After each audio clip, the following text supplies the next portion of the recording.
Привет от спортен клуб Martial Animals.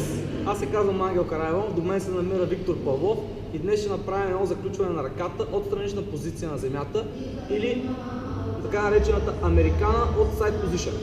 Така че показваме техниката, гледайте внимателно и изпълнявайте правилно това, което показвам, за да успявате с завършването на противника. Трябва едното коляно да падне в мишницата на противника, другото коляно в бедрената става или в бедрото.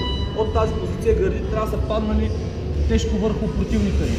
И трябва да направим следното нещо. С моята лява хващам неговата лява ръка, забивам лакета долу във врата и трябва да се уверя, че съм много плътно в него.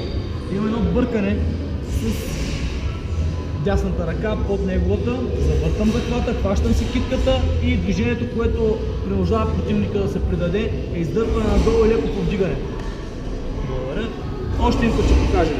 Имаме хубава странична позиция, падаме с гърдите върху него, лявата ръка хваща неговата лява, нямаме захвата, бъркаме, хващаме китката, издърпваме надолу и повдигаме лакета. Това е техниката. Много малко хора ще успеят да достискат и да не се предадат на нея, ако я правите правилно. Успех от нас, до нови срещи! Чао!